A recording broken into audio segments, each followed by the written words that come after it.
नमस्कार। संवाद पार्थ के साथ के इस नए एपिसोड में आपका स्वागत है। आज का एपिसोड स्पेशल एपिसोड है जिसका ड्यूरेशन 1 घंटे का होगा। आज के एपिसोड में हम शुरू करेंगे भारत में कोविड-19 के दूसरे लहर पर चर्चा के साथ। उसके बाद हम बात करेंगे पश्चिम बंगाल के चुनाव के बारे में। इस शो में हम पहली बार कुछ अंतर्राष्ट्रीय महत्वपूर्ण गतिविधियों के बारे में भी चर्चा करेंगे जिसका असर पूरी दुनिया पर हो रहा है या हो सकता है। फिर हम महाराष्ट्र में वसूली कांड और महाराष्ट्र सरकार के ऊपर इस कांड के असर के बारे में बातचीत करेंगे। ठाकरे सरकार कब तक चलेगी, गिर सकती है या नहीं, इत्यादि। और होगी बातचीत जनरेशन Z और मिलेनियल्स पीढ़ी के सदस्यों को लेकर, जिसमें हम एक बहुत ही महत्वपूर्ण पहलू को आपके सामने रखेंगे। कार्यक्रम के अंत में हम बात करेंगे जीवन से जुड़े कुछ फलसफों के बारे में, जिससे हम ढूंढ निकालेंगे कुछ काम की बातें। आगे बढ़ने से पहले मेरा यह अनुरोध है कि अगर आपने इस चैनल को सब्सक्राइब नहीं किया है तो प्लीज जल्दी से सब्सक्राइब करें। धन्यवाद। शुरू करते हैं भारत में कोविड-19 की दूसरी लहर के साथ। भारत में कोविड-19 का तमाम विवरण, जैसे नए केसेस की कितनी संख्या है, देश में कितने मरीज हैं, कितने ठीक हुए, कितने आईसीयू में हैं, ये तमाम जानकारियां भारतीय मीडिया में लोगों को मिल रही हैं, इसलिए हम इनके बारे में चर्चा नहीं करेंगे। लेकिन हम कुछ अन्य पहलुओं पर नजर डालने की कोशिश करेंगे, क्योंकि इस कार्यक्रम में हम उन नजरियों को पेश करते हैं जो हटकर होते हैं। कोविड-19 की दूसरी लहर के बारे में एक बात बार बार खटकती है, वो ये है कि सबसे पहले कोविड-19 की संख्या में बहुत जबरदस्त ढंग से वृद्धि हुई महाराष्ट्र में, जहां न तो कोई चुनाव था न ही कोई कुंभ मेला। और यही बात बड़ी विचित्र सी लग रही है। यही सवाल दिल्ली, छत्तीसगढ़, आंध्र प्रदेश और कर्नाटक के संदर्भ में भी उठ सकता है या उठना चाहिए। वहां तो कोई चुनाव अभियान नहीं हो रहे थे, चुनाव रैलियां नहीं हो रही थी, तो वहां संख्या कोविड-19 की इतनी तेजी से क्यों बढ़ी? आगे बढ़ने से पहले हम यह कहना चाहेंगे कि अंग्रेजी में कहा जाता है कि हाइंडसाइट इज ऑलवेज 2020, यानी पुनरावलोकन में चीजें अधिक साफ नजर आती हैं। लेकिन पुनरावलोकन का लाभ यह होता है कि कुछ बातें जो शायद नहीं दिखी थी पहले, उसे बेहतर ढंग से समझा जाए, जिससे आगे के लिए कुछ सीख मिल सके। खबरों के अनुसार कोविड-19 का एक भारतीय वेरिएंट B.1.617 सबसे पहले महाराष्ट्र में देखा गया। कुछ ही दिनों में कोविड के केसेस आग की तरह फैलने लगे महाराष्ट्र में। लेकिन जानकार लोगों का मानना है कि महाराष्ट्र में अन्य वेरिएंट्स की भूमिका भी काफी अहम रही। यहां थोड़ा सा रुक जाते हैं और एक अन्य पहलू पर जल्दी से गौर कर लेते हैं। भारत के लोगों को यह ज्ञात होगा कि कोविड-19 के फैलने के बाद भारत ने तमाम देशों को वैक्सीन भेजकर उसकी मदद की थी। वैक्सीन के फ्रंट पर अंतर्राष्ट्रीय स्तर पर भारत को जो कामयाबी मिल रही थी, वो जरूर ही भारत के शत्रु देशों को बिल्कुल पसंद नहीं आ रही होगी। सिर्फ वैक्सीन ही नहीं, भारत ने हाइड्रोक्सीक्लोरोक्विन जैसे दवाइयों से भी दुनिया के बहुत से देशों की मदद की थी। तो आप शायद समझ गए होंगे कि मैं किस दिशा में जा रहा हूं या सोच रहा हूं। यह कोई बहुत अचरज की बात नहीं होगी कि भारत में जो विकट स्थिति यकायक उत्पन्न हुई, उसमें कोई ह्यूमन इंटरवेंशन या एक्टिविटी नहीं थी। इस बात को नकारा नहीं जा सकता। यह एक पहलू है जिस पर भारत के सुरक्षा एजेंसियों को गौर करना चाहिए। मैंने इस शो के पहले एपिसोड में एसिमेट्रिक वॉरफेयर टैक्टिक्स के बारे में बताया है। जिन्होंने एपिसोड को नहीं देखा है उसे देख लें, तभी वो समझ पाएंगे कि मैं ह्यूमन इंटरवेंशन की ओर इशारा क्यों कर रहा हूं। एक बात और है जिसे क्लैरिफाई करना उचित होगा, हरिद्वार में हुए कुंभ मेला के बारे में। यह बात साफ तौर पर समझ लेनी चाहिए कि कुंभ मेला उत्तराखंड राज्य में आयोजित हुआ था। लोग कहते हैं कि कुंभ मेला से कोविड-19 की संख्या में वृद्धि हुई, मगर किस पैमाने पर? उत्तराखंड में कोविड-19 की संख्या महाराष्ट्र के तर्ज पर जबरदस्त ढंग से बढ़नी चाहिए थी, लेकिन ऐसा तो कुछ नहीं हुआ। इसलिए कुछ लोग जो बेवजह कुंभ मेला पर अपना निशाना साध रहे थे, उनके दिमाग में यह बात घुस जानी चाहिए कि कुंभ मेला एक सुपर स्प्रेडर घटना साबित नहीं हुई। अब हम वापस चलते हैं महाराष्ट्र, दिल्ली, छत्तीसगढ़ आदि राज्यों की ओर। जब कोविड-19 के केस बढ़ने लगे, तब क्या एक्शन लेने चाहिए थे, इसकी समीक्षा करना जरूरी है। यह पुनरावलोकन बहुत ही आवश्यक है। दिल्ली, छत्तीसगढ़, कर्नाटक, महाराष्ट्र आदि राज्यों में मार्च के अंत में या अप्रैल के शुरू में जैसे जैसे कोविड के मामले बढ़ने लगे, तब रिस्क असेसमेंट क्यों नहीं किया गया? केस लोड मॉडलिंग क्यों नहीं की गई? वेरिएंट चाहे भारतीय हो या विदेश से आए हुए वेरिएंट हो, मॉडलिंग करके ये अंदाजा लगाना बहुत जरूरी था कि केस लोड कितना हो सकता है। अगर ये रिस्क असेसमेंट उस समय हो जाता ढंग से तो फौरन ये बातें समझ में आ जाती काफी हद तक कि कितने बेड की जरूरत होगी, आईसीयू में कितनी कैपेसिटी होनी चाहिए, दवाइयों की, ऑक्सीजन की कितनी आवश्यकता होगी। लेकिन ऐसा कुछ नहीं हुआ। जब बात हद से बाहर चली गई तब सबकी नींद टूटी और फिर भगदड़ मची। इसमें कोई संदेह नहीं कि जिस प्रकार से लोग या राजनीतिक पार्टियों के तमाम नेता बेखौफ होकर पश्चिम बंगाल में लाखों लोगों के हुजूम के साथ कैंपेनिंग कर रहे थे, वो निहायती मूर्खतापूर्ण हरकत थी। एक और पहलू जिस पर गौर करना उचित रहेगा वो ये है कि जब दिसंबर, जनवरी, फरवरी में कोविड-19 की संख्या कम हुई तो सरकार में बैठे मंत्री या अफसरगण उन्होंने कैसे अपने दिमाग में ये समझ लिया कि कोविड-19 पर काबू पा लिया गया है। जब फरवरी के अंत तक टीकाकरण मात्र कुछ करोड़ लोगों का ही हुआ था, वैक्सीन की जो तादाद उपलब्ध थी उस समय, उसके आधार पर सरकार को अंदाजा हो जाना चाहिए था कि कितना समय और लगेगा हर वयस्क को टीका देने में। तो दो मामले ऐसे हैं जिसमें सरकार जबरदस्त ढंग से फेल हुई। वे हैं, नंबर एक, ये मान लेना कि भारत में कोविड-19 की समस्या लगभग सुलझ गई है, और नंबर दो, जैसे जैसे महाराष्ट्र, दिल्ली, कर्नाटक, छत्तीसगढ़ में कोविड-19 के मामले बढ़ने लगे तब ढंग से मॉडलिंग नहीं हुई। अब चलते हैं वैक्सीन की ओर। फरवरी में भारत में 2 अप्रूव्ड वैक्सीन थे, कोविशील्ड और कोवैक्सीन। इन वैक्सीन की उत्पादन क्षमता फरवरी मार्च में कितनी थी, उस संख्या के सही जानकारी के बिना यह कहना मुश्किल है कि भारत में अपने देशवासियों के लिए कितने वैक्सीन थे और कितने एक्सपोर्ट कर दिए गए दूसरे देशों को। लेकिन यह तय है कि भारत ने दूसरे देशों को वैक्सीन देना तो जारी रखा, मगर वैक्सीन की क्षमता को तेजी से बढ़ाने के बारे में गंभीरता से विचार शायद नहीं किया। जब अप्रैल में कोविड-19 की स्थिति हद से पार हो गई तब भगदड़ मची कि भाई वैक्सीन तो और चाहिए। रूस से वैक्सीन मंगवाने की बात हुई, फाइजर और मॉडर्ना से भी वैक्सीन मंगवाने की बात की गई। भारत में वैक्सीन बनाने वाली जो 2 कंपनियां हैं, सीरम इंस्टीट्यूट ऑफ इंडिया और भारत बायोटेक, इनके बारे में एक और महत्वपूर्ण पहलू है जिसके बारे में उल्लेख करना उचित रहेगा, और वो ये कि लोगों का मानना है कि कुछ विदेशी ताकतें, शायद मुख्यतः चीन, इन दोनों कंपनियों पर साइबर अटैक्स करने की कोशिश कर रही थीं। उसका उद्देश्य यह था कि इन 2 वैक्सीन बनाने वाली कंपनियों के उत्पादन क्षमता को नुकसान पहुंचाया जाए। इसके अलावा भारत के लोगों को तो याद ही होगा कि सीरम इंस्टीट्यूट ऑफ इंडिया की फैक्ट्री के एक हिस्से में एक जबरदस्त आग लगी थी इस साल के शुरू में, और कुछ लोगों के अनुसार उस आग में कंपनी को करीब 1000 करोड़ का नुकसान हुआ था। तो आप समझ रहे होंगे कि भारत के जो दुश्मन देश हैं उनकी कोशिश लगातार चल रही थी कि भारत की वैक्सीन बनाने की क्षमता को किस प्रकार नुकसान पहुंचाया जाए। जैसा कि मैंने इस शो के पहले एपिसोड में कहा था, 21वीं सदी में एसिमेट्रिक युद्ध एक मुख्य अंग है, एक देश के द्वारा दूसरे देशों पर हमला किए जाने के संदर्भ में। इसलिए कोई हैरानी नहीं होनी चाहिए कि भारत को मुश्किल में डालने के लिए कोविड-19 को एक हथियार के रूप में इस्तेमाल किया गया हो। यह जाहिर है कि कोविड-19 की दूसरी लहर के वजह से भारतीय आर्थिक अवस्था पर जबरदस्त असर पड़ा है। जहां एक और इंटरनेशनल मॉनेटरी फंड के अनुसार 2021-22 में भारत का जीडीपी ग्रोथ 11.5% रहेगा, वहीं ऑक्सफोर्ड इकोनॉमिक्स ने भारत की जीडीपी ग्रोथ का आंकड़ा 11.8% से घटाकर 10.2% कर दिया है। यह कहना गलत नहीं होगा कि जो लापरवाही बरती गई, चाहे वो मॉडलिंग को लेकर हो या फिर रिस्क असेसमेंट को लेकर हो, उन लापरवाहियों का खामियाजा तो भारत को भुगतना ही पड़ेगा।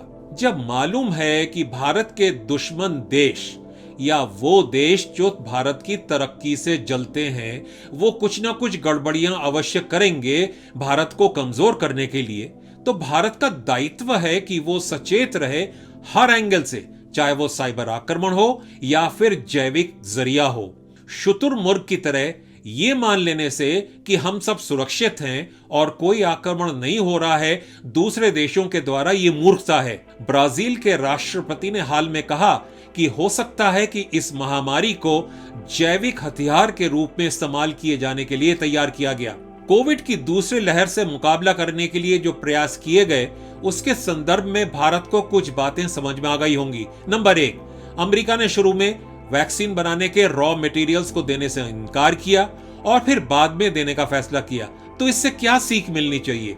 वो ये कि जहां तक संभव हो ऐसी जीवन रक्षक उत्पादों का शुरू से लेकर अंत तक उत्पादन क्षमता देश के अंदर होनी चाहिए। नंबर 2, जर्मनी जैसे देशों ने भारत को फटकार लगा दी। ये कह दिया कि हमने भारत को एक फार्मा हब बनने दिया और उससे अब हम मुश्किल में पड़ सकते हैं, क्योंकि कोविड-19 लहर की वजह से दवाइयों का निर्यात करने में भारत शायद इतना सक्षम न हो इस परेशानी की दौर में।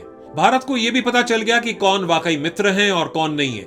वैसे तो अंतर्राष्ट्रीय संबंधों में दोस्ती शब्द का कोई मायने नहीं होता। कोई देश दूसरे देश का दोस्त नहीं होता। सारे देश अपने अपने स्वार्थ के अनुसार दूसरे देशों के साथ संबंध रखते हैं। तो यहाँ पर एक महत्वपूर्ण सीख भारत के लिए यह है कि जान बचाने के लिए जो चीजें खास हैं उनका जहां तक संभव हो देश में उत्पादन हो, और उत्पादन के लिए रॉ मटेरियल भी जहां तक संभव हो देश में ही उपलब्ध हो। हर मामले में तो यह संभव नहीं होगा, लेकिन जहां तक मुमकिन है ऐसा करना उचित रहेगा। लोगों को याद होगा कि जब 2020 में कोविड की चपेट में तमाम देश आए तब पीपीई के मामले में सब चीन की ओर आस लगाए बैठे थे। चाहे वो मास्क हो, दस्ताने हो, ऊपर पहने जाने वाला गाउन हो, उन तमाम चीजों के लिए सब चीन पर निर्भर थे। लेकिन भारत ने इस दिशा में काफी कुछ कदम उठाए 2020 में, जिसकी वजह से कोविड-19 की दूसरी लहर में भारत को इन चीजों के लिए दर-दर नहीं भटकना पड़ा। भारत में कोविड-19 की दूसरी लहर पर चर्चा के अंत में इस बात का जिक्र होना चाहिए कि जब भारत दूसरे लहर पर काबू पा ले तब देश के लोगों को यह नहीं सोच लेना चाहिए कि सब कुछ ठीक हो गया है, लड़ाई जीत ली है, अब हम फिर लापरवाह हो सकते हैं। कोविड-19 पूरी तरह से गायब हो जाएगा ऐसा नहीं लगता। भारत में कोविड की तीसरी लहर की बातें ऑलरेडी शुरू हो चुकी हैं। इसका मतलब यह है कि दूसरी लहर पर अच्छी तरह से काबू पाने के बाद भी भारत के लोगों को और दुनिया के लोगों को भी कुछ सावधानियां बरतनी पड़ेंगी आने वाले समय में। वो समय कितना लंबा होगा ये कहना मुश्किल है। इन सावधानियों में मुख्य यह है कि जब आप भीड़ भाड़ वाले इलाकों में जाएं तब मास्क का प्रयोग करें। अगर किसी सार्वजनिक स्थान पर जाएं जो बंद हो, जैसे मॉल वगैरह, तो वहां पर भी मास्क का इस्तेमाल करें। इसके अलावा 2 गज की फिजिकल डिस्टेंसिंग को भी मानकर चलें। और हाँ, जिन लोगों को फेफड़ों की समस्या है, जिन्हें डायबिटीज की बीमारी है, जिनको किडनी की परेशानी है, जिनका हार्ट कंडीशन ठीक नहीं है और जो बहुत मोटे हैं, उन्हें खास सतर्कता बरतनी होगी हर लहर में, चाहे वो तीसरी हो चौथी हो। यह सब इसलिए कि कुछ पता नहीं कि कोविड-19 का कौन सा वेरिएंट रूप बदलकर फिर समाज में अपना तहलका मचा दे। आप तो जानते ही हैं कि ब्लैक फंगस अपना विकराल रूप दिखाना शुरू कर चुका है भारत में। इन बातों के अलावा तमाम सावधानियां जो बेसिक हाइजीन के अंतर्गत आती हैं उनको भी बरतना होगा। अब जबकि कोविड की तीसरी लहर की बातें हो रही हैं, उम्मीद की जानी चाहिए कि भविष्य में कुछ बेसिक गलतियां नहीं होंगी, जैसे समय रहते रिस्क असेसमेंट करना, केस लोड मॉडलिंग करना और उनके आधार पर पहले से ही तैयारी कर लेना। मैं अपने इस शो में हमेशा ही प्रोएक्टिव अप्रोच पर जोर देता हूं और देता रहूंगा। भारत में अक्सर रिस्पॉन्स रिएक्टिव होता है, यानी घटना घट गई और उसके बाद कार्रवाई हो रही है। ऐसा नहीं होना चाहिए। प्रोएक्टिव अप्रोच बुद्धिमानी का परिचायक है और तमाम परेशानियों से बचाने में मदद देता है। बुरा मत मानिएगा, कोविड की इस दूसरी लहर में भारत के जो दृश्य दुनिया देख रही है वो अत्यंत दुखदाई हैं। भारत एक मजाक बनकर रह गया है। बुद्धिमान लोगों का देश समझा जाने वाला देश एक लाचार देश दिख रहा है, जहां जीवन की लड़ाई में ऑक्सीजन की भीख मांगने से लेकर शव को जलाने तक धक्के खाते हुए दिख रहे हैं लोग। भारतीयों में अगर थोड़ा सा भी आत्मसम्मान का बोध है तो देश में ऐसी स्थिति वे फिर कभी नहीं आने देंगे। अब हम चलते हैं इस एपिसोड के अगले खंड की ओर। अब हम बात करेंगे आज के स्पेशल एपिसोड के दूसरे विषय के बारे में, यानी पश्चिम बंगाल में हाल में हुए चुनाव पर। पश्चिम बंगाल चुनाव के परिणाम घोषित हो चुके हैं और तमाम भविष्यवाणियों को गलत साबित करते हुए पश्चिम बंगाल के लोगों ने एक बार फिर ममता बनर्जी और उनकी पार्टी को बहुमत दिया है और ममता बनर्जी की पार्टी ने बहुत जबरदस्त जीत हासिल की है। मैं इस शो के एपिसोड नंबर 10 में मैंने उल्लेख किया था कि 3 अहम पहलू होंगे जिनके आधार पर पश्चिम बंगाल के चुनाव का निर्धारण होगा या हार जीत का फैसला होगा। वो पहलू थे, नंबर 1, हिंदू वोट एकजुट होकर बीजेपी को वोट डालते हैं या नहीं।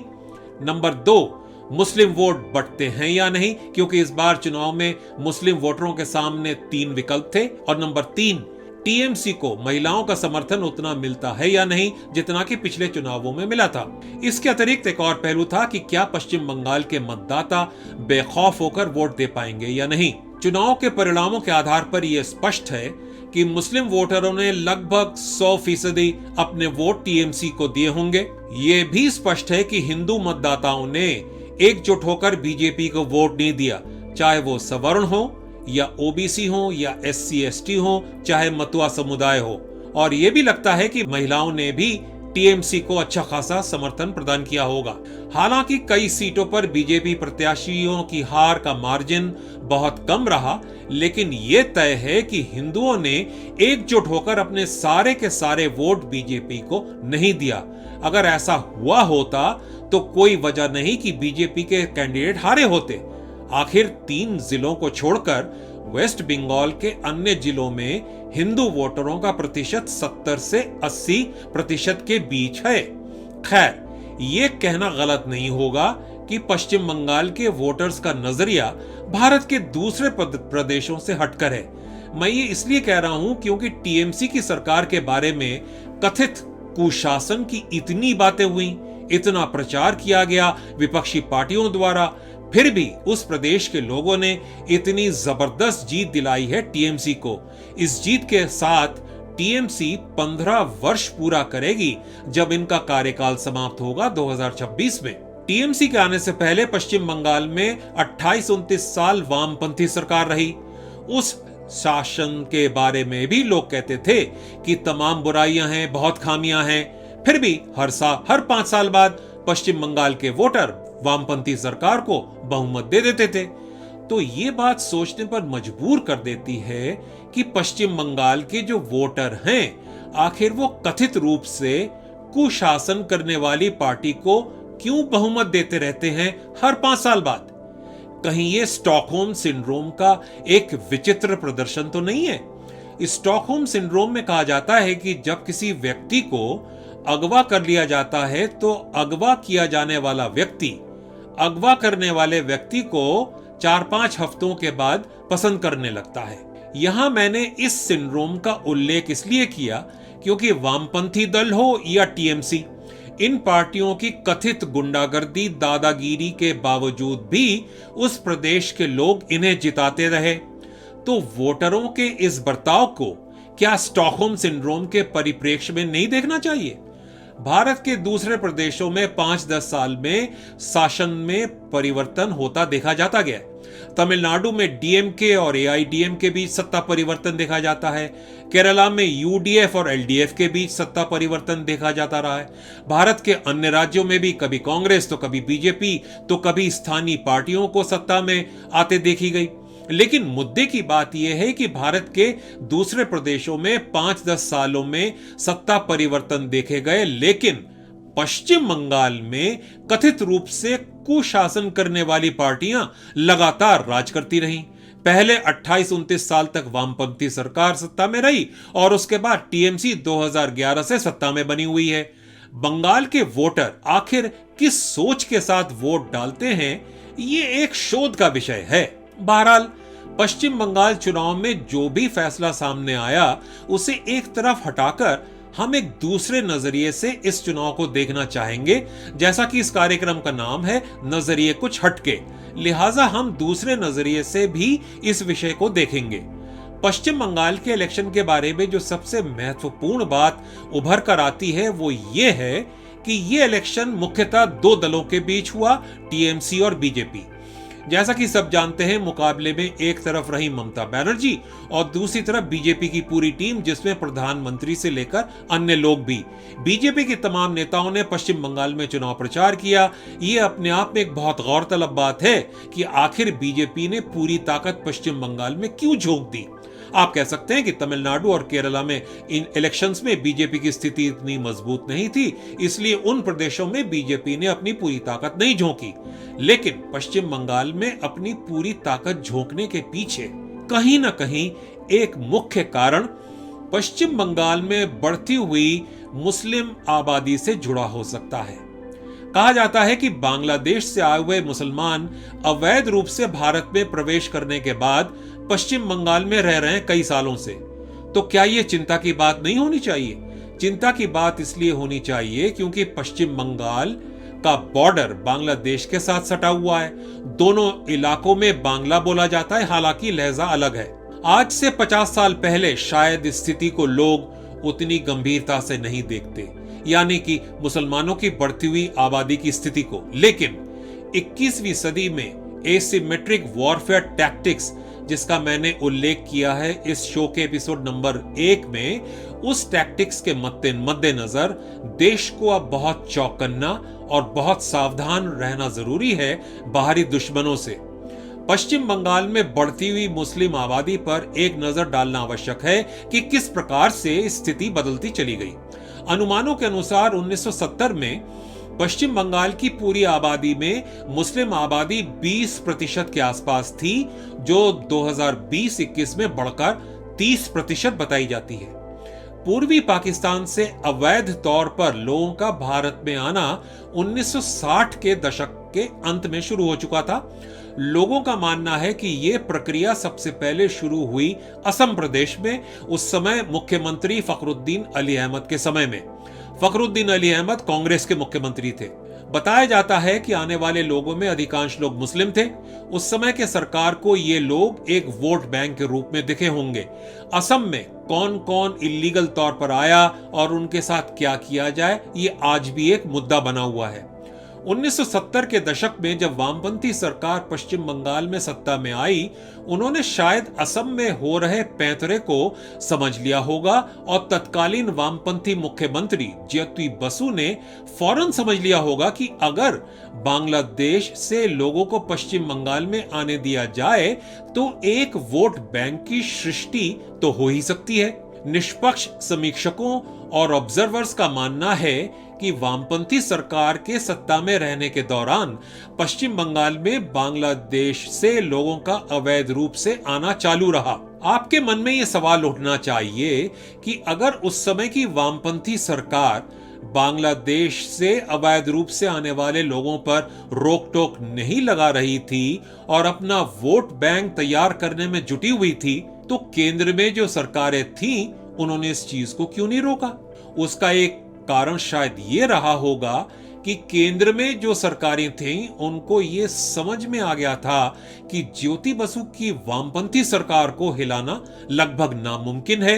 इसलिए उन्होंने ज्योति बसु के साथ शायद कुछ इस प्रकार की अंडरस्टैंडिंग बना ली होगी कि आप अपने हिसाब से अपने राज्य में शासन करें और केंद्र में हमारे शासन में टांग न अड़ाएं। 1980, 90 और नए मिलेनियम के दशक में जिन लोगों ने राजनीतिक गतिविधियों पर नजरें रखी, जिनको उस समय की राजनीतिक गतिविधियों का आभास है, उन्होंने महसूस किया होगा कि ज्योति बसु को कोई नहीं छेड़ता था और ज्योति बसु भी केंद्र सरकार में अपनी टांग नहीं अड़ाते थे। जब तृणमूल कांग्रेस सत्ता में आई, उन्होंने इस बात को भली भांति समझ लिया होगा कि ज्योति बसु ने जो रणनीति अपनाई थी इलेक्शन जीतने के लिए, उसी रणनीति को जारी रखा जाए तो उनकी सरकार भी चलती रहेगी। इस बात को ध्यान में रखते हुए अगर टीएमसी ने बांग्लादेश से अवैध रूप से आने वाले लोगों को रोका नहीं, तो इसमें कोई आश्चर्य होने वाली बात नहीं है। लेकिन एक बात जो गौर करने वाली बात है वो ये कि ज्योति बसु के शासन के दौरान मुस्लिम वोट बैंक की तुष्टीकरण उतनी ओपनली नहीं होती थी जितनी कि टीएमसी सरकार के दौरान लोगों ने देखा 10 साल में। तो अब इस पृष्ठभूमि के अंतर्गत जो बात समझने की है वो ये कि अगर समूचे पश्चिम बंगाल राज्य में मुस्लिमों की संख्या जो आज 30% के आसपास है, अगर वो बढ़ते बढ़ते 50% से ज्यादा हो जाए तो भारत की अखंडता, संप्रभुता और भारत की सिक्योरिटी की दृष्टि से वो स्थिति समस्यापूर्ण हो सकती है। कश्मीर में भी यह समस्या आई, ये तो जग जाहिर है। इस समस्या से थोड़ा सा निजात पाया गया कश्मीर में धारा 370 के हटाने के बाद। तो अगर बीजेपी को कहीं ना कहीं ऐसा महसूस हुआ कि इससे पहले कि पश्चिम बंगाल में स्थिति कश्मीर जैसी बन जाए, पश्चिम बंगाल में टीएमसी के सरकार को बदलना जरूरी है, तो इसमें अचरज नहीं होना चाहिए। तो ये है एक नजरिया जो आप सबको समझना चाहिए और समझने की जरूरत है भारत की संप्रभुता के परिप्रेक्ष्य में। अब यहां इस बात को भी स्पष्ट करना आवश्यक है कि बांग्लादेश से आए हुए लोगों में जो गैर मुस्लिम हैं, उनको नागरिकता देने में केंद्र सरकार को कोई आपत्ति नहीं है और इसलिए उन्होंने एक बिल लाया है जिसका नाम है CAA। तो अब आपको शायद ये बात समझ में आ रही होगी कि बीजेपी ने 2021 के पश्चिम बंगाल चुनाव में अपनी पूरी ताकत क्यों लगा दी वहां सत्ता बदलने के लिए।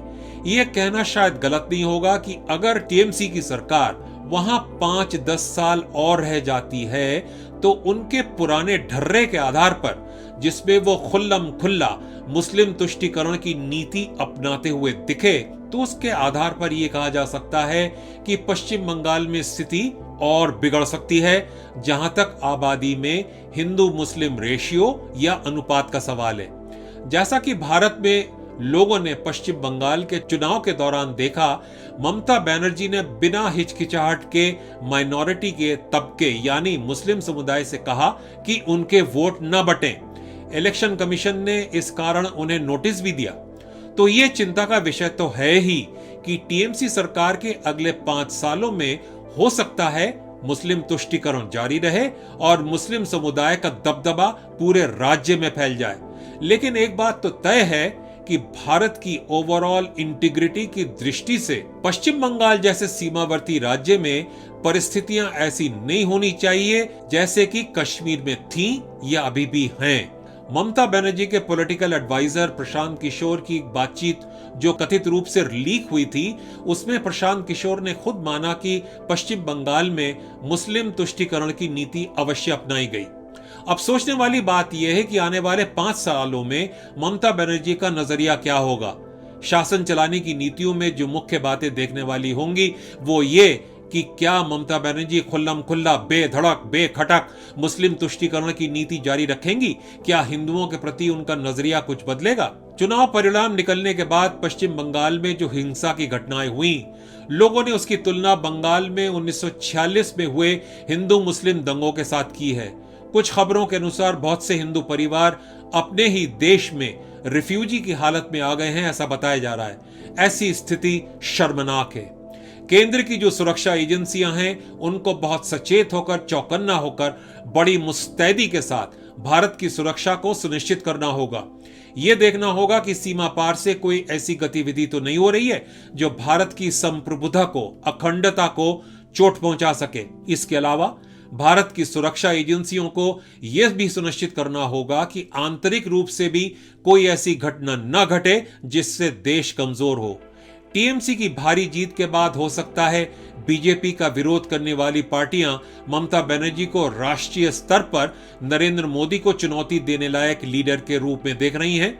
यह भी बहुत रोचक पहलू रहेगा कि 2024 तक क्या ममता बनर्जी राज्य स्तर से हटकर राष्ट्रीय स्तर पर बीजेपी विरोधी मोर्चा संभालने के लिए सामने आएंगी। आने वाले साल समूचे भारत की राजनीतिक उठापटक के परिप्रेक्ष्य में बहुत रोचक साल होंगे, इसमें कोई संदेह नहीं। अब हम चलेंगे आज के इस स्पेशल एपिसोड के तीसरे विषय की ओर, जिसमें हम कुछ अहम अंतर्राष्ट्रीय गतिविधियों के बारे में चर्चा करेंगे।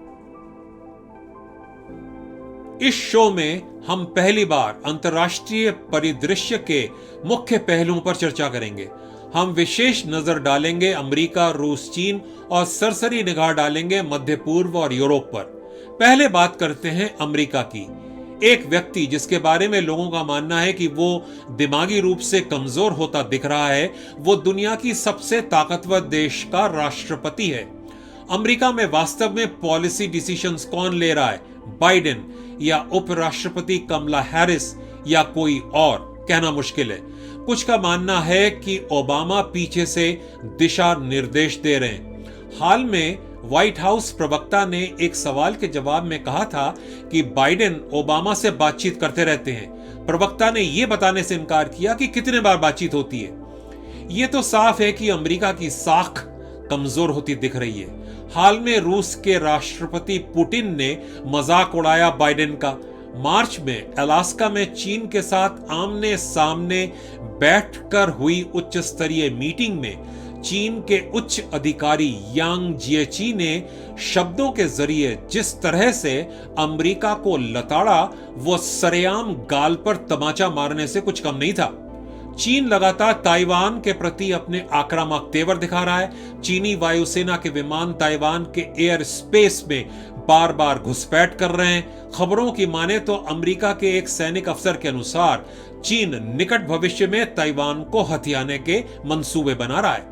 खबरों के अनुसार चीन के अपने एक आंतरिक आंकलन में चीन को अपना नंबर 1 एनिमी ठहराया है। बाइडेन प्रशासन द्वारा अमेरिका मेक्सिको सीमा पर ढील वाली नीति अपनाने के चलते सीमा पर से लोग लगातार घुसे चले आ रहे हैं। अमेरिका के शहरों की स्थिति अजीबोगरीब है। कई शहरों में अश्वेत लोगों के गुट अपनी मनमानी कर रहे हैं, लेकिन उनके खिलाफ सख्त कार्रवाई करने से कतरा रही है उन शहरों का प्रशासन। अमेरिका मीडिया में बाइडेन प्रशासन की कमजोरियों का जिक्र कम होता है। वहां की मीडिया बाइडेन प्रशासन को बचा बचाकर रिपोर्टिंग करती दिख रही है। अमेरिका की आर्थिक स्थिति तो ठीक ठाक चल रही है। बाइडेन खरबों डॉलर के पैकेजों की घोषणा करते चल रहे हैं। बहुत धनी तबके पर टैक्स बढ़ाने की भी योजना है। कोविड-19 पर काबू पाने के लिए टीकाकरण अभियान जोरों से चल रहा है। वहां के कुछ राज्यों में महामारी से निपटने के लिए सख्ती कम है, जबकि कुछ राज्यों में सख्ती अधिक है। अमेरिका के बारे में यह कहना शायद उचित होगा कि देश का शासन चल रहा है कुछ मरियल और ढीले अंदाज में, लेकिन चूंकि वहां के सिस्टम्स कई सालों से कायम हैं, लिहाजा शासन के शीर्ष व्यक्ति के कमजोर होने के बावजूद देश चल ही रहा है। अब बात करते हैं रूस के बारे में। रूस ने अपने संविधान में एक महत्वपूर्ण बदलाव किया है, जिसके तहत अगर पुतिन महाशय चाहें तो वो 2036 तक रूस के राष्ट्रपति बने रह सकते हैं। पुतिन बाबू समझ गए हैं कि अमेरिका में शासन एक अजीबोगरीब ढंग से चल रहा है, इसलिए रूस थोड़ा सा खुलकर सख्त रुख अपना रहा है। यूक्रेन के मामले में तो अमेरिका ने अंततोगत्वा ज्यादा न उलझने का ही फैसला किया। बाइडेन की शारीरिक और दिमागी कमजोरी और उसके चलते अमेरिकी प्रशासन का कमजोर चेहरा दुनिया के सामने आने से पुतिन बाबू को मौका मिल गया है कि रूस अपने प्रभाव को और बेरोक टोक ढंग से विस्तारित करे। अब हम बात करते हैं चीन के बारे में। जहां तक चीन का सवाल है, चीन वर्तमान अंतर्राष्ट्रीय मंच पर अपने आप को एक बहुत ही मजबूत स्थिति में पा रहा है। जैसा कि हमने अमेरिका के संदर्भ में देखा कि किस प्रकार से चीन ने अमेरिका को अलास्का में मार्च में लताड़ा, उसका मुख्य कारण यह है कि चीन आर्थिक और सैन्य शक्ति की दृष्टि से इतना मजबूत हो गया है कि वो अमेरिका जैसे एक सुपर पावर को भी चुनौती देने की स्थिति में देखता है अपने आप को। लोगों का मानना है कि वर्तमान महामारी जिसका उद्गम चीन में हुआ, उस महामारी से दुनिया के तमाम शक्तिशाली देशों का बैंड बज गया। लेकिन अद्भुत बात यह है कि लोग इस बात पर चर्चा ही नहीं कर रहे हैं कि चीन की आंतरिक स्थिति क्या है। क्या वहां लॉकडाउन है? क्या वहां महामारी के वेरिएंट्स के कारण वहां का जीवन अस्त व्यस्त है? क्या वहां की आर्थिक व्यवस्था पर असर पड़ा है? चीन से खबरें बाहर नहीं आती हैं क्योंकि सब कुछ बहुत ही नियंत्रित है। जो भी अंतर्राष्ट्रीय मीडिया के लोग वहां हैं, उनसे कुछ भी बाहर खबर नहीं आ रही है कि आखिर चीन के अंदर क्या हो रहा है। इस साल के पहले 3 महीनों में चीन की जीडीपी में जो वृद्धि हुई है वो बहुत जबरदस्त है। जो देश चीन के बिजनेस पर आश्रित हैं वो बेहद खुश हैं।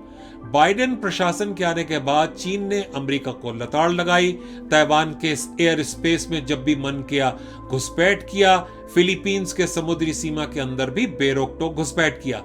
चीन ने बाइडेन एडमिनिस्ट्रेशन को यह जता दिया है कि उन पर नकेल डालना अमेरिका के बस के बात नहीं है। चीन के बर्ताव के आधार पर भले ही लोग चीन को एक अवांछनीय तत्व के रूप में देखें, लेकिन चीन ऐसी स्थिति में कैसे आया ये समझना भी बहुत आवश्यक है पूरी दुनिया के लिए। नए मिलेनियम के शुरू होने के बाद जहां भारत समेत दूसरे देश के लोग ढुलमुल तरीके से अपने ही धुन में चले जा रहे थे, चीन ने जिस प्रकार से सुनियोजित ढंग से अपने आप को मजबूत किया हर फ्रंट पर, चाहे वो आर्थिक हो, सैन्य हो, चाहे वो जासूसी दुनिया हो, आज वो देश पूरी दुनिया के लिए एक सिरदर्द बन गया है। चीन यूं ही इतना शक्तिशाली देश नहीं बन गया, उसके लिए वहां की लीडरशिप की तारीफ करनी होगी। 2003 में हु जिनटाओ चीन के राष्ट्रपति बने और 2013 में शी जिनपिंग। आज चीन की जो मजबूत स्थिति है उसका ज्यादातर श्रेय इन दोनों व्यक्तियों को जाना चाहिए। अमेरिका ने अपने शॉर्ट टर्म फायदे के लिए अपनी मैन्युफैक्चरिंग को धीरे धीरे चीन के हवाले कर दिया और अपने देश में बेरोजगारी को बढ़ने दिया। चीन ने इस मौके का भरपूर लाभ उठाया। 2003 से खामोशी से चीनी लीडरशिप ने अपने देश को संगठित किया, सुनियोजित ढंग से योजनाओं पर अमल किया और चीन आगे बढ़ता चला गया। हाँ, ये बात जरूर है कि चीन में एक पार्टी का शासन चलता है, इसलिए वहां राजनीतिक स्तर पर एक दूसरे की टांग खींचने की समस्या पैदा नहीं होती जैसा कि भारत में देखा जाता। इसके अलावा चीन में उच्च पदों पर आसीन पॉलिटिशियंस को पालतू बनाना भी शायद बहुत मुश्किल है। चीन ने पश्चिमी देशों के प्रभाव से खुद को बचाने के लिए जो प्रयास करने चाहिए उन प्रयासों को बखूबी किया। उन्होंने सोशल मीडिया में समानांतर प्लेटफॉर्म तैयार कर लिए जिससे फेसबुक, गूगल, यूट्यूब जैसे विशाल टेक कंपनियां उनके देश में किसी प्रकार से भी टांग न अड़ा पाएं। इस समय अंतर्राष्ट्रीय मंच पर जो स्थिति है उसमें चीन पर नकेल डालने के लिए अमेरिका को भारत, जापान और ऑस्ट्रेलिया की ओर देखना पड़ रहा है। कभी अमेरिका दुनिया का निर्विवाद सुपर पावर समझा जाता था, लेकिन आज अमेरिका ऐसी स्थिति में नहीं है कि अपने दम पर वो चीन पर काबू पा सके। हाल में लंदन में हुए G7 बैठक में चीन के विरुद्ध एकजुट होकर मुकाबला करने पर जोर दिया गया। जो भी हो, यह भी कहना होगा कि चीन ने विकसित पश्चिमी देशों में और दूसरे मुख्य देशों में जिसमें भारत भी शामिल है, उन देशों में राजनीतिक स्तर पर घुसपैठ करने की कोशिश की और उसमें कामयाब भी हुआ। ये बहुत दूरदर्शिता का परिचायक है। चीन को भली भांति मालूम है कि अगर उसे अपना दबदबा बनाना है तो भारत समेत जो मजबूत पश्चिमी देश हैं उन देशों में राजनीतिक स्तर पर और उन देशों की मीडिया में सेंध लगाना बहुत जरूरी है, जिससे यह सुनिश्चित किया जा सके कि उन देशों में बनने वाली नीतियों में चीन के नुकसान की बातें कम से कम हो। आने वाले सालों में देखना होगा कि चीन अपने बढ़ते हुए ताकत का किस प्रकार से इस्तेमाल करता है और क्या वो दुनिया के लिए और बड़ा सिरदर्द बनेगा। अब हम बात करते हैं यूरोप की। यूरोपियन यूनियन से ब्रिटेन बाहर हो गया है। अब 27 देश हैं यूरोपियन यूनियन में।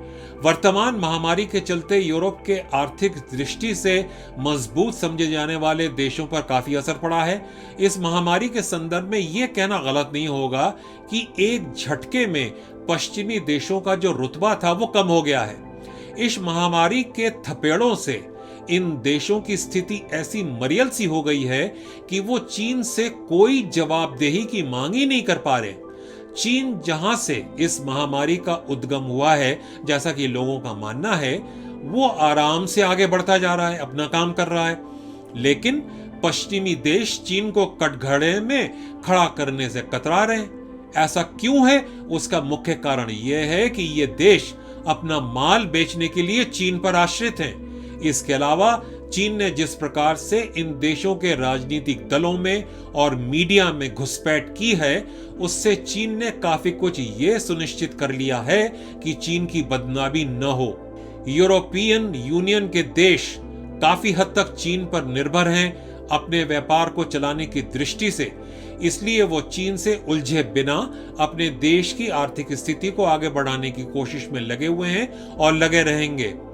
अंतर्राष्ट्रीय मुद्दों पर यूरोप के देश कोई खास प्रभाव डाल पाएंगे ऐसा नहीं लगता।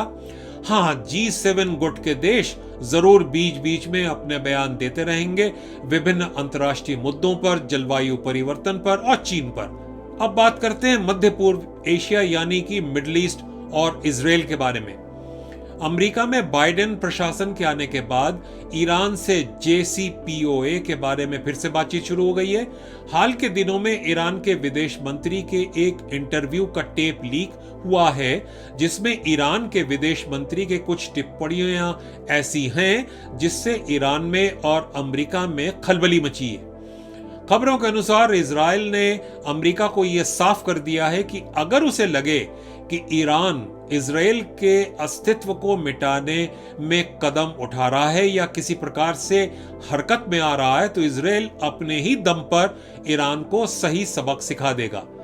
ट्रंप प्रशासन के दौरान ईरान के मामले में अमेरिका और इजराइल के नजरियों में काफी समानता थी, लेकिन बाइडेन के आने के बाद वो समानता नहीं देखी जा रही है। वॉशिंगटन डीसी में नए प्रशासन के आने के बाद मध्य पूर्व एशिया के जो मुख्य सुन्नी देश हैं, उन देशों के प्रति नजरिए में भी परिवर्तन हुआ है। सऊदी अरब, कतर और संयुक्त अरब अमीरात, ये देश ट्रंप प्रशासन के दौरान इजराइल के साथ अपने संबंधों को सुधारने की दिशा में आगे बढ़ रहे थे तेजी से, लेकिन फिलहाल वो प्रयास धीमा पड़ गए हैं। बाइडेन प्रशासन में इन देशों के प्रति उनका क्या रुझान है, इसके स्पष्ट संकेत नहीं मिल रहे हैं। इसलिए मध्य पूर्व के वो देश जो अमेरिका के एलाई समझे जाते हैं, उनमें कंफ्यूजन है और ये देश बयानबाजी कम कर रहे हैं और अपने को सुरक्षित रखने के प्रयासों में जुटे हुए हैं। जहां तक दूसरे देशों का सवाल है, अधिकतर देश महामारी से निपटने की कोशिशों में लगे हुए हैं। तो ये थी अंतर्राष्ट्रीय गतिविधियों पर एक नजर, और अब हम चलते हैं अगले खंड की ओर। अब हम बात करेंगे महाराष्ट्र में चल रहे वसूली कांड पर। भारत की मीडिया में जो थोड़ी बहुत कवरेज चल रही है, उससे ये बात उभर कर सामने आ रही है कि सब कुछ सचिन वाजे के इर्द गिर्द घूम रहा है। लेकिन इस पूरे प्रकरण में जिन मुद्दों पर मीडिया का ध्यान नहीं गया है, हम उन मुद्दों पर फोकस करेंगे। हम नजर डालेंगे इस पूरे प्रकरण में जो मुख्य पात्र हैं उन पर। सबसे पहले लेते हैं किरदार नंबर 1, परमवीर। परमवीर ने सुप्रीम कोर्ट में जाकर यह आरोप लगाया कि महाराष्ट्र के पूर्व गृह मंत्री अनिल देशमुख तथाकथित रूप से वसूली का कोई रैकेट चला रहे थे। सुप्रीम कोर्ट ने कहा कि मामला गंभीर है, हाई कोर्ट जाओ, और फिर हाई कोर्ट ने आदेश दिया कि सीबीआई जांच हो। सीबीआई ने अपनी जांच शुरू कर दी और अनिल देशमुख के विरुद्ध एफआईआर दाखिल कर दी। जैसा कि मैंने इस शो के एपिसोड नंबर 9 में कहा था, कोर्ट में जाने की रणनीति परमवीर का मास्टर स्ट्रोक था, जिसके द्वारा उनका प्रयास की ध्यान उनसे हटकर और महाराष्ट्र के मुख्यमंत्री उद्धव ठाकरे से भी हटकर दूसरे व्यक्तियों पर रहे। तो इस प्रयास में परमवीर फिलहाल कामयाब हुए हैं। लेकिन परमवीर ने जिन लोगों से पंगा लिया है वो भी कच्ची गोलियां नहीं खेलते। खबरों के अनुसार एक पुलिस इंस्पेक्टर ने परमवीर पर भ्रष्टाचार का आरोप लगाकर परमवीर के विरुद्ध जांच की मांग की है। यह दिलचस्प विषय रहेगा कि महाराष्ट्र के गृह मंत्री जो एनसीपी के हैं, वो क्या रुख अपनाते हैं। क्या वो परमवीर को रगड़ने की कोशिश करेंगे? हो सकता है वो ये पत्ता परमवीर पर नकेल डालने के लिए कोशिश कर इस्तेमाल करें। अब चलते हैं किरदार नंबर 2 की ओर, यानी अनिल देशमुख और उनके समर्थक शरद पवार की ओर। फिलहाल तो देशमुख को एफआईआर का जवाब देना पड़ेगा।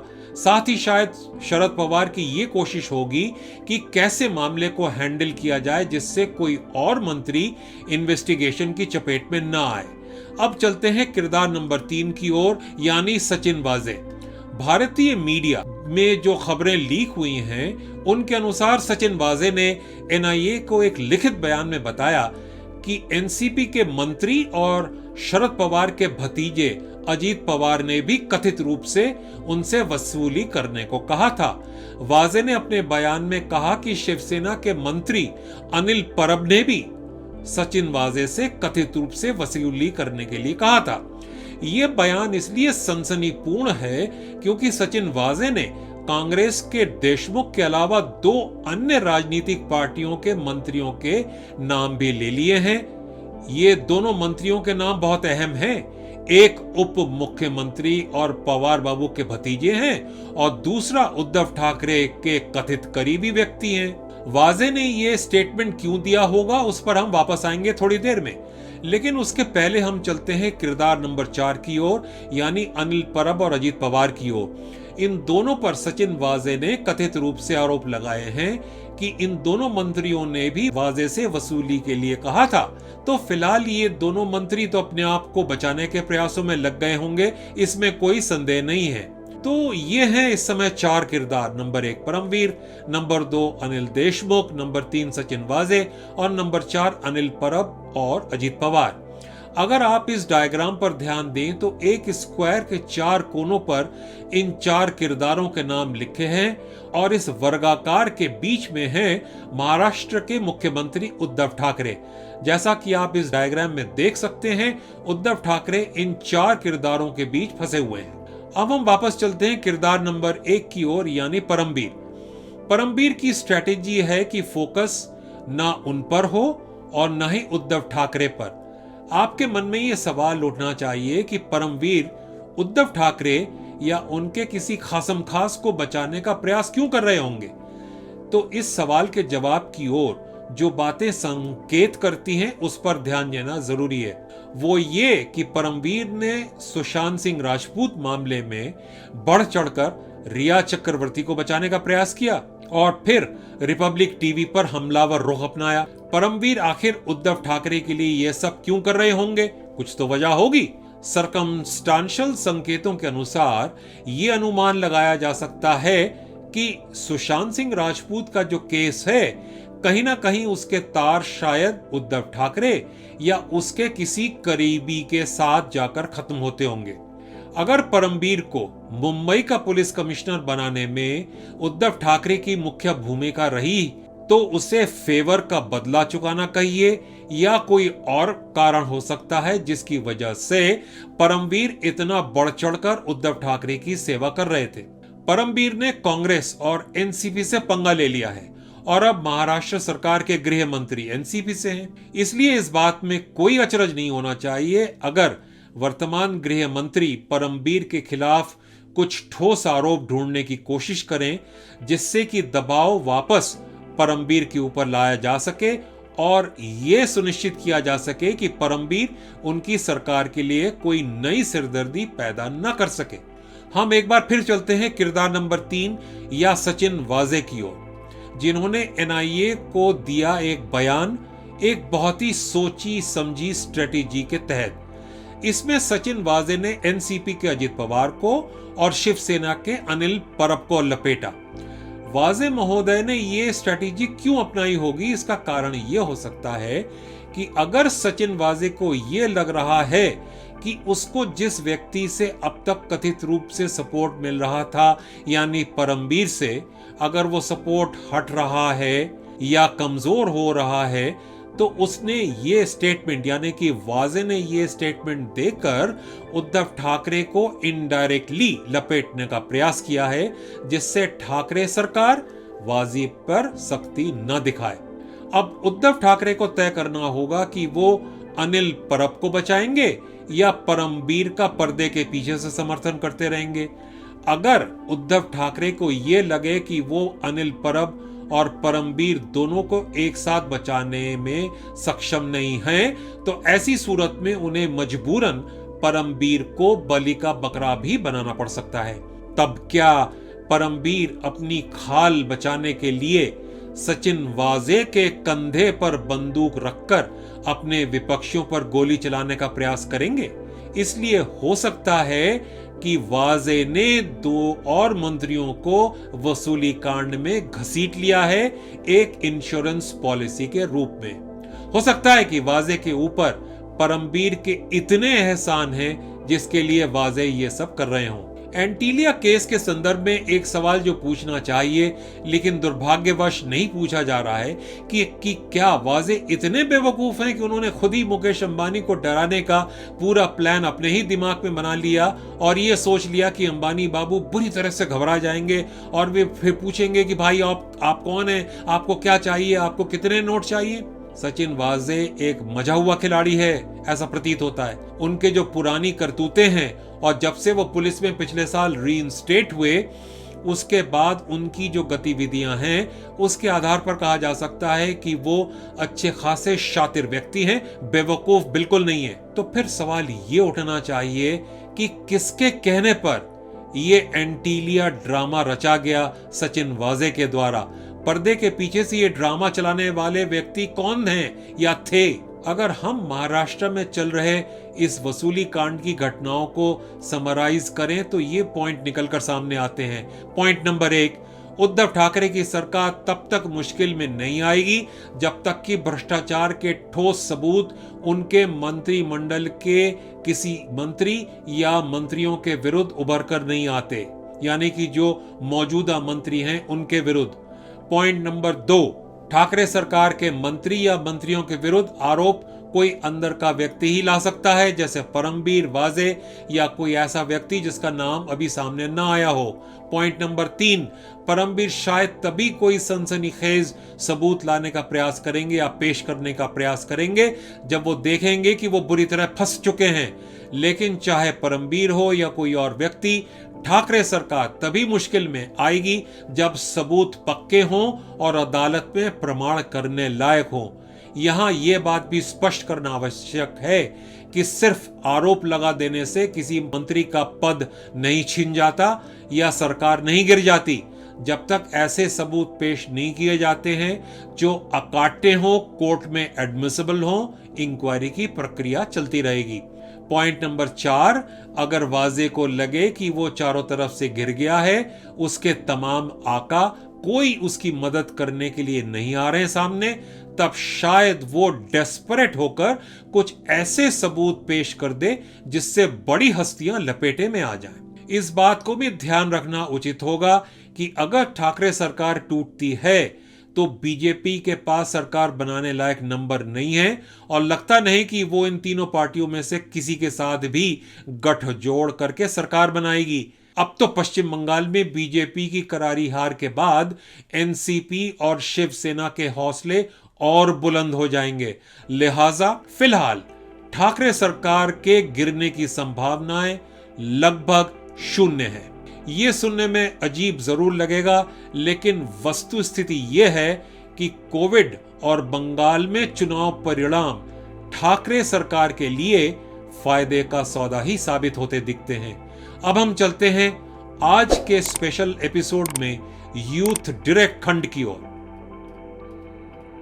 अब हम बात करेंगे यूथ डायरेक्ट वार्ता खंड में, और आज के खंड में हम जेनरेशन Z यानी जिनका जन्म 1996 और 2012 के बीच हुआ, और मिलेनियल्स जिनका जन्म 1981 और 1995 के बीच हुआ, इन दोनों समूहों के संदर्भ में। जहां तक भारत की जनसंख्या का सवाल है, जेनरेशन Z और मिलेनियल दोनों समूहों को मिलाया जाए तो इनकी तादाद करीब 88-89 करोड़ है, यानी कि 88-89 करोड़। ये दोनों समूह भारत की पूरी जनसंख्या का लगभग 70% हैं। निस्संदेह आने वाले सालों में जेनरेशन Z और मिलेनियल्स भारत के भविष्य के कर्णधार होंगे।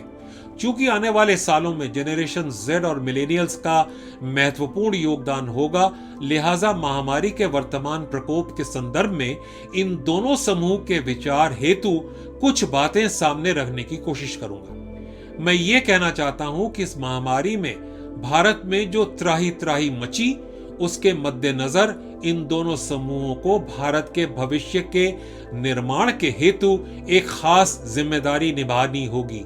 वो जिम्मेदारी ये है कि उन्हें खुद को और दूसरे लोगों को नियोजित ढंग से काम करने की आदत, यानी कि सिस्टमैटिक और स्ट्रक्चर्ड तरीके से काम करने की आदत को सिखाना होगा। इसके अलावा उन्हें देश में योग्यता, एकजुटता, सच्चाई, न्याय और एथिक्स की बातों को उजागर करने का बीड़ा उठाना होगा। महामारी की दूसरी लहर में ये बात साफ उजागर हुई कि भारत में केंद्र सरकार और राज्य सरकारें रिएक्टिव मोड में काम कर रही थीं। अगर पिछले 75 सालों में पश्चिमी देश मजबूत हुए, उसका एक मुख्य कारण यह है कि उन्होंने सिस्टमैटिक ढंग से सही प्लानिंग के साथ अपनी योजनाओं को इम्प्लीमेंट किया, कार्यान्वित किया और वो प्रोएक्टिव होकर काम करते रहे। हाल के सालों में जिस देश ने योजनाबद्ध रूप से सिस्टमैटिक ढंग से अपने आप को आगे बढ़ाया, मजबूत किया और आज पूरी दुनिया में वो एक महान ताकत बन गया है, वो है चीन। आज चीन की जो स्थिति है अंतर्राष्ट्रीय मंच पर, वो अपने आप नहीं बनी। उसको बनाने के लिए चीन के लोगों ने सुनियोजित ढंग से अथक परिश्रम के साथ हासिल किया। यह कहना गलत नहीं होगा कि 1947 के बाद से भारत हर क्षेत्र में रिएक्टिव मोड में काम करता रहा है। गाड़ियों की संख्या ज्यादा हो गई, सड़कें कम पड़ने लगे, मकान ज्यादा बन गए, बिजली का उत्पादन कम पड़ गया, पानी की आवश्यकता ज्यादा हो गई, पानी की आपूर्ति कम हो गई। हर क्षेत्र में भारत रिएक्टिव मोड में देखा जाता है, भागम भाग मची रहती है। यह गलत है, इस सोच को बदलना होगा। चाहे जनरेशन जेड के सदस्य हों या फिर मिलेनियल्स समूह के सदस्य हों, इनको आर्थिक स्वतंत्रता बहुत पसंद है, जीवन में आगे बढ़ना चाहते हैं। ये बहुत अच्छी बातें हैं, लेकिन अगर देश की ही आर्थिक व्यवस्था चरमरा जाए, देश की आर्थिक स्थिति का भट्टा बैठ जाए, तो उस देश के रहने वाले लोग, चाहे वो जनरेशन जेड हो या मिलेनियल्स हो, किसी का भी भला नहीं होगा। अगर भारत के जनरेशन जेड और मिलेनियल्स को आर्थिक मजबूती चाहिए, तो उन्हें यह सुनिश्चित करना होगा कि भारत की आर्थिक स्थिति मजबूत हो। इस दिशा में इन दोनों समूहों को मिलकर यह संदेश फैलाना होगा कि हर क्षेत्र में काम सुनियोजित ढंग से हो। ठीक है, जनरेशन जेड और मिलेनियल्स के सदस्य मौज मस्ती पसंद करते हैं, लेकिन यहां इस बात का उल्लेख करना आवश्यक होगा कि दुर्भाग्यवश भारत समेत दक्षिण एशिया के कुछ देशों के जनरेशन जेड और मिलेनियल्स के सदस्य पश्चिमी देशों के घटिया फिल्म, घटिया वेब सीरीज, घटिया टीवी सीरीज देखकर कुछ बातें सीख ली, जैसे पॉप कल्चर इत्यादि, लेकिन उन बातों पर उतना ध्यान शायद नहीं दिया जो पश्चिमी देशों का एक मजबूत पहलू है, यानी कि सिस्टमैटिक, लॉजिकल और नियोजित ढंग से काम करने की आदत। यहां पर यह कहना भी शायद उचित होगा कि पश्चिमी देशों के फिल्म, टीवी सीरीज या वेब सीरीज जो दिखाए जाते हैं दूसरे देशों में, वो एक मकसद के साथ बनाए और दिखाए जाते हैं। जानकर लोगों का मानना है कि पिछले 50-60 सालों से पश्चिमी देशों के कुछ एजेंसीज इन कार्यक्रमों को तैयार करके दूसरे देशों में पहुंचाती हैं, इस मकसद के साथ कि दूसरे देशों के युवा वर्ग के मन पर प्रभाव डाला जाए और उनको धीरे धीरे ऐसे रास्ते पर धकेला जाए जो देश को मजबूत बनाने के बजाय कमजोर बनाने का रास्ता हो। चीन ने इन बातों को पहले से ही भांप लिया था, इसलिए उन्होंने अपने आप को पश्चिमी देशों के अवांछित प्रभावों से बचाने के लिए आवश्यक फायरवॉल बना लिए।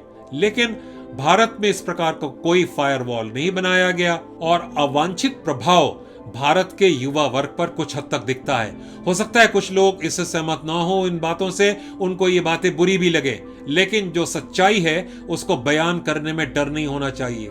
इन बातों को बताने के पीछे मकसद यही है कि वक्त रहते लोग अपनी आंखों को खोल लें और समझ लें कि क्या हो रहा है, कौन से खेल खेले जा रहे हैं, और उसी हिसाब से भारत के लोग भी समझ जाएं। तो सारांश में यही कहना चाहूंगा कि भारत का ये जो 88-89 करोड़ लोगों का समूह है, यानी कि जनरेशन जेड और मिलेनियल्स का समूह, उन्हें अपनी पुरानी पीढ़ियों को बार बार यह संदेश देना होगा कि देश के हित को सर्वोपरि मानकर कार्य किए जाएं, योजनाएं बनाई जाएं और प्लान्ड वे में काम किया जाए और प्रोएक्टिव अप्रोच ही काम में लाया जाए। जनरेशन जेड के सदस्यों को अकेले में अपने धुन में काम करना अच्छा लगता है, लिहाजा शायद उन्हें तकलीफ होगी एक समूह के अंतर्गत काम करते हुए देश में इस संदेश को फैलाने में, लेकिन उन्हें अपने आप में यह बदलाव लाना होगा भारत के भविष्य के खातिर।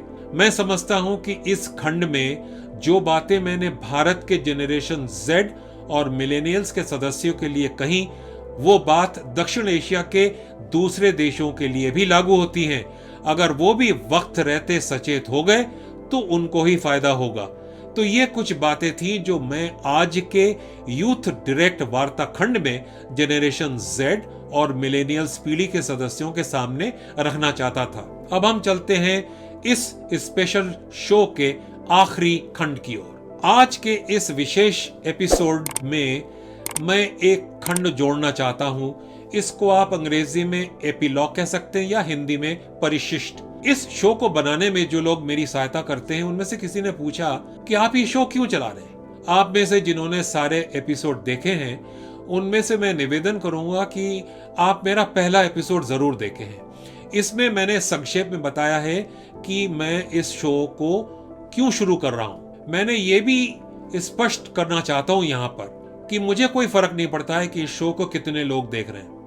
मेरी कोशिश तो ये रहती है कि जो नजरिए हटके हैं वो मैं लोगों के सामने पेश करूं, साथ ही लोगों के जीवन में अच्छा बदलाव लाने की भी मैं कोशिश करता हूं।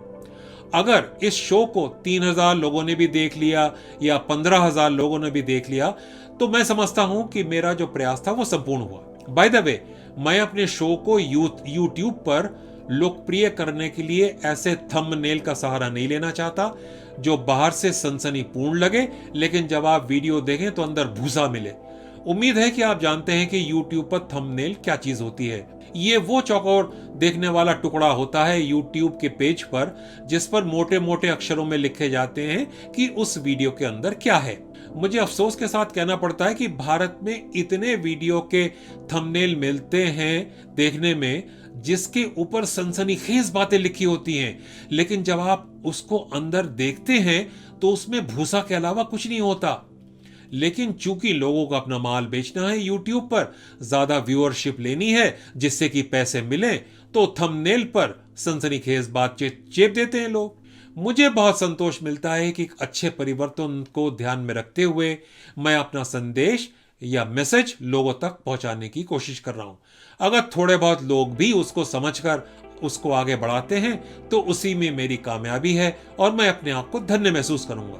खैर, जिन्होंने मेरे शो के विभिन्न एपिसोड देखे हैं उनको अंदाजा लग गया होगा कि मैं अपने एपिसोड्स के जरिए भारत के लोगों को तमाम संभावित संकटों के बारे में पहले से सचेत करने की कोशिश करता रहा हूं, आगाह करता रहा हूं। अगर लोग सचेत हो जाते हैं उसमें भारत का ही भला है, अगर नहीं होते तो शायद यह नियति को मंजूर है। मुझे अपनी व्यक्तिगत लाभ की परवाह नहीं है। जिस देश की मेरी पैदाइश है उस देश के लिए अगर मैं कुछ कर पा रहा हूं अपने इस शो के द्वारा तो मुझे अच्छा लगता है। ये बात मैं अपने भारतीय दर्शकों तक पहुंचाना चाहता था। उम्मीद है कि आप मेरी बातों को समझ गए होंगे। और अब समूचे भारत की मतलब की बात देखिए। इस बात को अच्छी तरह से समझ लीजिए कि विलाप करने से, रोने से फायदा नहीं है कि भारत के दुश्मन ये कर रहे हैं, वो कर रहे हैं, एसिमेट्रिक युद्ध के तकनीक के जरिए भारत को नेस्तनाबूद करने की कोशिश कर रहे हैं। भाई, ये तो 21वीं सदी की बात नहीं है, ये युग युगांतर से चल रहा है। इसलिए चाणक्य ने कहा था कि अगर आपको एक मजबूत राज्य बनाना है और चलाना है तो आपको हमेशा चौकन्ना रहना पड़ेगा। और उसी बात को ध्यान में रखकर मैं बार बार इस कार्यक्रम के जरिए भारत के लोगों का ध्यान संभावित खतरों की ओर खींचने की कोशिश करता हूं। तो मेरे शो का एक मुख्य उद्देश्य यही है कि मैं भारत के लोगों को प्रोएक्टिव रूप में काम करने के लिए प्रेरित करता रहूं। अगर किसी व्यक्ति के अंदर करेज ऑफ कन्विक्शन है, यानी कि दृढ़ निश्चय का साहस हो, तो भले ही उसके रास्ते में कठिनाइयां, बाधाएं आए, उसको नहीं रुकना चाहिए। मैं इसी दृढ़ निश्चय या कन्विक्शन के साथ ही इस कार्यक्रम को बनाने का प्रयास कर रहा हूं कि लोगों की जिंदगी में कुछ बदलाव ला सकूं। मैं उम्मीद करूंगा भारत के युवा वर्ग से भी कि जब भी उनके मन में कोई ऐसा विचार आए जिसका उद्देश्य अच्छा हो तो उसको लेकर आगे बढ़ने में उन्हें बिल्कुल कोई संकोच नहीं करना चाहिए। इसी करेज ऑफ कन्विक्शन से ढूंढ निकालते हैं आज की फलसफे की बात। किसी व्यक्ति में अच्छे उद्देश्य के प्रति आस्था का क्या महत्व है, उसके बारे में कनाडा और अमेरिका के नागरिक तथा वक्ता ब्रायन ट्रेसी कहते हैं, the depth of your belief and the strength of your conviction determines the power of your personality. अर्थात आपके विश्वास की गहराई और आपके आस्था की ताकत आपके समूचे व्यक्तित्व की शक्ति को तय करते हैं। अगर आप किसी अच्छे उद्देश्य के साथ आगे बढ़ रहे हैं और उस उद्देश्य के प्रति आपकी आस्था मजबूत है, आपका विश्वास गहरा है, तो भले ही आपके साथ कोई हो या न हो, आपको आगे बढ़ते चलना चाहिए। भेड़ चाल चलने में कोई बहुत बड़ी उपलब्धि नहीं है। अगर भेड़ चाल ही चलना मंजूर होता तो भारत की आजादी की लड़ाई में हजारों सेनानी अपनी जीवन की आहुति नहीं दे देते। हो सकता है कि जिस अच्छी उद्देश्य के साथ आप किसी काम को शुरू करें उसमें बाधाएं आए, लोग आपका साथ न दें, आपको कामयाबी न मिल रही हो। जाहिर है कुछ हताशा से भी हो सकती है, लेकिन हताश होने की बात नहीं है। जो श्रेष्ठ व्यक्ति होते हैं वो बिना हताश हुए आगे बढ़ते चले जाते हैं।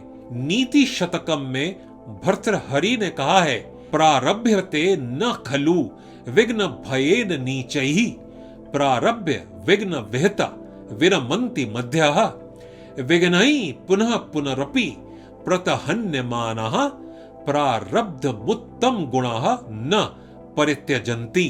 अर्थात जो सबसे कमजोर वर्ग के लोग होते हैं वो तो किसी काम को शुरू ही नहीं कर पाते। जो मध्यम किस्म के लोग होते हैं वो काम को शुरू तो करते हैं, लेकिन जैसे ही बाधाएं आती हैं वो अपने काम को रोक देते हैं। लेकिन सर्वोत्तम लोग वो होते हैं जो बाधाओं के आने के बावजूद अपने दृढ़ निश्चय के साथ अपने लक्ष्य की ओर आगे बढ़ते चले जाते हैं। ये वो लोग होते हैं जो भेड़ चाल की परवाह किए बगैर अपने अच्छे उद्देश्य की ओर पूरे आस्था और विश्वास के साथ आगे बढ़ते हैं। यही एक चीज है जो किसी व्यक्ति को हुजूम से अलग करता है। गुरुदेव रविंद्रनाथ ठाकुर ने कहा है, जोदी तोर डाक शुने क्यों ना आशे, तबे एकला चलो एकला चलो एकला चलो रे एकला चलो रे। अगर आपकी पुकार सुनकर कोई जवाब न दे तो अकेले चलते चलिए, घबराइए नहीं, अकेले चलते चाहिए। मैं खुद भेड़ चाल चलना पसंद नहीं करता। इसके अलावा जिन पहलुओं के प्रति मेरी आस्था है, मेरा दृढ़ विश्वास है, उसके साथ मैं आगे बढ़ने में विश्वास रखता हूं, चाहे कोई मेरे साथ हो या न हो। भेड़ चाल में फंसे रहने से अक्सर आप उन चीजों को नोटिस नहीं कर पाते जो समाज में या व्यक्तियों के जीवन में कोई अच्छा बदलाव ला सके। सुबह से शाम तक एक भेड़ चाल के तहत सिर्फ सोशल मीडिया में घुसे रहने से या फिर अपने डिवाइसेस के साथ चिपके रहने से कोई फायदा नहीं होता। जब आप भेड़ चाल से अलग रहकर तमाम पहलुओं को गौर से देखते हैं, तब आपको कभी कभी एकदम आभास सा हो जाता है कि अगर हम इस रास्ते पर चलें या इस कॉन्सेप्ट पर काम करें तो शायद कुछ बढ़िया हासिल कर पाएंगे। शायद यही रहा होगा कारण जमशेदपुर के प्रसाद भाइयों की कामयाबी के पीछे, जो खुद मिलेनियल पीढ़ी के सदस्य हैं। इन भाइयों ने बॉबल एआई नाम के कारगर एवं कामयाब सॉफ्टवेयर को विकसित किया। फलसफे के इस खंड को मैं अमरीकी लेखक केन फॉस्टर के इस कोटेशन के साथ समाप्त करता हूं। फॉस्टर ने कहा है कि courage is staying true to your highest values and convictions no matter how many people tell you that you are wrong. आज इतना ही। आपसे अगले एपिसोड में मुलाकात होगी जिसमें किसी खास आर्थिक या राजनीतिक मुद्दे पर चर्चा होगी। इसके अलावा यूथ डायरेक्ट में होगी युवाओं के मुद्दों पर चर्चा। साथ ही होंगे उपयोगी सुझाव जीवन और अपने करियर को बेहतर बनाने के बारे में। उम्मीद है कि इस शो का स्वरूप आपको पसंद आ रहा होगा। अगर कोई सुझाव हो तो अवश्य दीजिए। यदि ये कार्यक्रम आपको अच्छा लग रहा हो तो प्लीज इसे लाइक करें, शेयर करें और अवश्य सब्सक्राइब करें। अब आज्ञा लेता हूं। चौकन्ने रहें, संगठित रहें, खुशहाल रहें। नमस्कार।